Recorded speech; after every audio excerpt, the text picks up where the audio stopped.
everyone and welcome back to another video, and today we're going to have a look at a tent blind or hunting blind or photography blind, whichever you prefer to call it. This is made by a company called Castway. It's a 3-person pop-up blind. Link to this item in the description below. There are several reasons as to why I purchased this. The first being shelter from the rain, the second being shelter from the sun, and thirdly, also to look cool whilst hunting or taking pictures. Actually, to be honest with you, it's nothing about being cool, it's the fact that I don't wish to be seen, so I can keep myself inconspicuous to other animals or things around me. This also had to have enough space for 2 people at least with their equipment. After looking at the reports online, I was a little bit confused as to how much space there was inside there if you did have 2 or 3 people. So I decided the best thing to do was to purchase the product and let you guys know. Another prerequisite is that the item actually had to be easy to assemble, so I wouldn't have to rush or panic if it started to rain. Luckily, the blind and everything you need is all contained within a bag, which in turn has a strap, therefore making it easy to carry on site. This whole blind only weighs 7 kilos, so carrying it to your location is actually quite a simple affair. The set includes a guide rope, instruction manual, and also 8 stakes.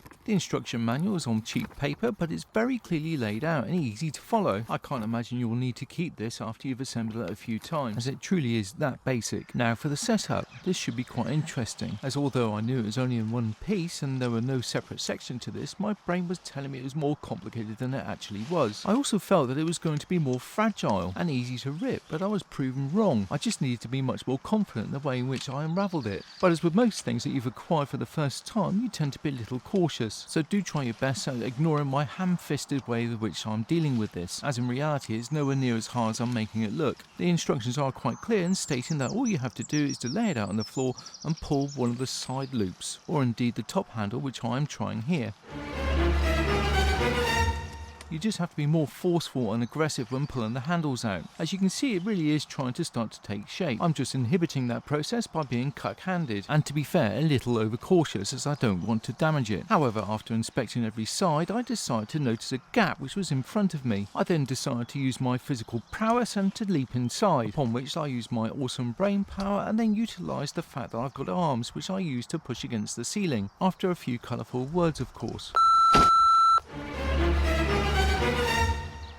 A quick reminder and also a note to take note of, please pull those handles as instructed by the instruction booklet, as this whole process should literally have taken 15 to 20 seconds. I decided to emerge after being inside for 7 hours, which according to the camera was only about a minute. When fully assembled, the blind looks absolutely fantastic and the camouflage is really effective. Although it wasn't windy outside, I decided to peg down the sides, with 4 of the 8 included stakes. Each corner thankfully has loops with which to attach your stakes to. The loop size is not too long and appears to be well made with very thick nylon. In areas the stitching is both double and triple stitched, which certainly gives you more reassurances if it is windy. The side loops used to pop it out are actually very good anchoring points for the guide ropes. Whilst attempting to unzip the main zip for the first time, I noticed how tight and how little tolerance there was. This was easily solved by releasing the pressure off the zip, as it was obviously just this way through transit and had somehow looped itself around the frame. I continued to release the zip all the way through, as this releases the front main door, which hinges around the frame and feels quite secure. The only resistance seen is from the grass below. Our first look inside allows you to see the outside world, and that's not just with the flap either, as this blind is designed so that you can see out but people can't see in. The internal frame gives it a very rigid feel. Every flap or panel is reinforced with its own stitching, which improves the wearability rating. If you wish to open the flaps wider, then that's possible too. Just adjust the toggles either side to be able to open or close it as you wish. There was no velcro or clips to make a noise, so everything is silent running. I'm going to place a gun inside so you can see what it looks like from the outside. When hunting or taking photographs of wildlife, you won't be moving your equipment around as much as this, as it will definitely spook your target. I'm going to close the main door so you can not only see what it looks like, but also give you an idea of what it's like inside. It's always wise to close up the gaps as much as possible, as this will stop prying eyes looking in, and therefore reduce the amount of movement seen, not to mention reducing reflections. So this is the sort of space you got inside. It's much better than I thought it was going to be fair.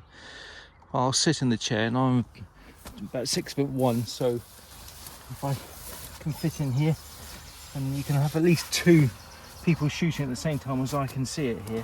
For 2 people shooting or 2 people photographing objects, I would suggest 3 is probably too tight, but 3 people if they weren't doing anything. So most definitely a good 2-person tent. As you look at the rear here, you notice how versatile this whole blind is. The sides can also be peeled open, therefore increasing the chances of being able to fit in odd-shaped equipment. I can certainly believe this is waterproof as it states in the manual, as the roof is much more solid to the touch. Looking more closely at the design, the water would run off down the sides. However, in windy conditions, it might blow in sideways slightly due to the small perforation holes. And of course, if the vent is open, beautifully illustrated by my son waving, who in turn decided to take some shots for me.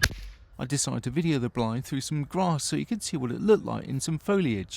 It's also interesting to see what it looks like from a bird's eye view. To get the best out of the camouflage, it's best to set this up several days before you plan to use it, so that the local wildlife get used to it being there. Unless you need a 360-degree view all the way around you, it'd be better practice to actually have it camouflaged by trees or bushes, as wildlife will certainly see your movements to and from. Also consider descenting devices, such as neutralizing sprays. Well, these are my final thoughts. For the $89.99 that I paid for this, I think this represents better value than you can shake a stick at. There is certainly enough room in here to fit 3 or 4 people just to have a picnic. Internal dimensions are about 1.5 meters square. To the peak of the roof is 1.7 meters, so certainly a reasonable amount of space. The versatility of this blind is excellent, and all aspects, including the vents, are very good quality, and that extends itself to all of the fastenings. So long as you're half careful with this, I believe strongly that it will last a good period of time. Even ladybirds love it. The one-way vision works particularly well. Depending on the light, makes it almost impossible to see inside, yet from the inside you can see clearly outside.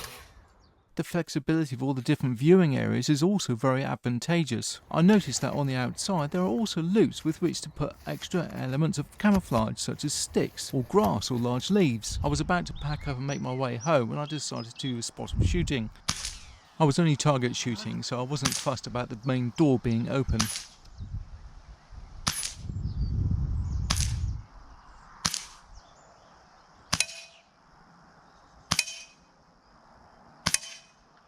Folding up the blind was a lot easier than I thought it would be. The only thing I found slightly tricky was folding it up enough that it could fit in the bag, but I got there eventually. At the time of making this video, I've reached 500 subscribers. I'm so grateful to everyone who's made this possible. It's my first biggest milestone, so thank you. I thoroughly enjoy making these videos to help everyone and trying to make them easy to follow so that we all gain something from it. My next goal, of course, is 1,000 subscribers. Until next time, remember to like and subscribe, and most of all, be happy and be kind to one another. Enjoy life.